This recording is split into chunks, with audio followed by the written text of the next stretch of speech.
Okay, sorry for the interruption, but this was probably Banksy's biggest known piece. This was in collaboration with 50 plus other artists, and it was made up of just a bunch of installations basically, and it's just kind of a very twisted, dark twisted version of Disneyland when you think about it. And there's the Little Mermaid all glitched out almost, kind of cool.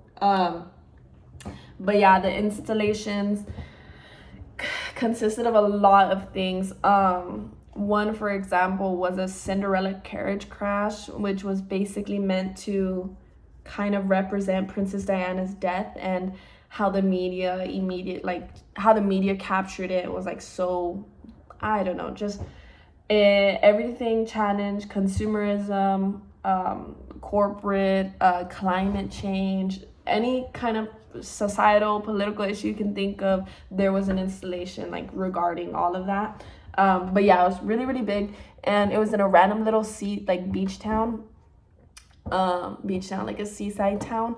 And yeah, it was there for, I'm not sure how many months, but at the end of it, the scraps were torn down and they were given to, I think, like a refugee camp or something like that, to like build homes and things, and I don't know what, to kind of help with that. But yeah, next, Kissing Coppers. So this one obviously is a stencil, kind of more what he's known for. This one obviously this one was in Brighton on the side of a pub. This one challenges stereotypes of masculinity, authority, and LGBTQ representation.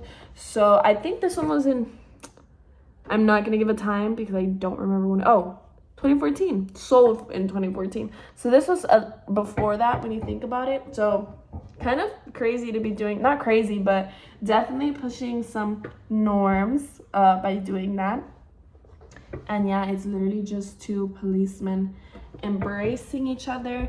And yeah, just another, this sold for $575,000 in Miami in 2014.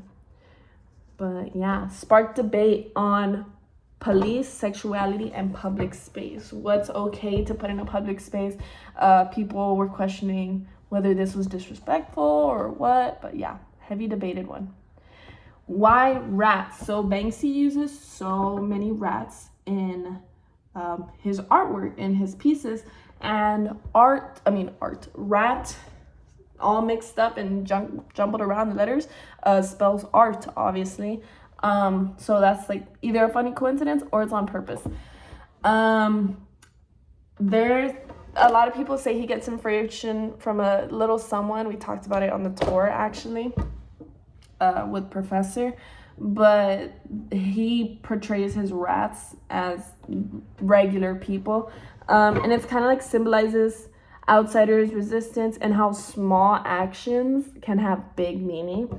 Rats are sometimes shown as artists, business people, or protesters, and here's like an artist version and a protester version. So yeah, he really liked to use his rats, and they had meaning to it too. So this is Banksy versus 3D. So 3D, here I just kind of compare them, but they had a very similar art style, if that makes sense. Well, not really art style, more so the topics that they tackled were very similar. Their style was more Banksy satirical, stencils, political street art, bold visuals, dark humor, and 3D was abstract, layered graffiti, mixed media. And then later he went into a band before he was a graffiti artist, because he was a graffiti artist, and then he went into a band called Massive Attack, that's what it's called. But yeah, and then he did album art and things like that. But they both tackled the things of urban culture, identity, dystopia, anti-war, authoritarianism, war, capitalism, social justice, and surveillance. I'm sorry, guys, I can't talk. And yeah, pretty similar. 3D was before. His real name is Robert de Naja, or Naja, something like that. But yeah, he was an original graffiti artist in Bristol. So that's why a lot of people think Banksy might have gotten some inspiration from him. And finally, why is Banksy still relevant? And here I'm just going to read off a bit. Banksy remains relevant because his art tackles ongoing issues like war, inequality, and climate change. His anonymous persona, bold political messages, and public street art keep him in the spotlight. He appeals to a lot of younger generations because of his work, because I think what people my age like most about him is the rebellious side of it all.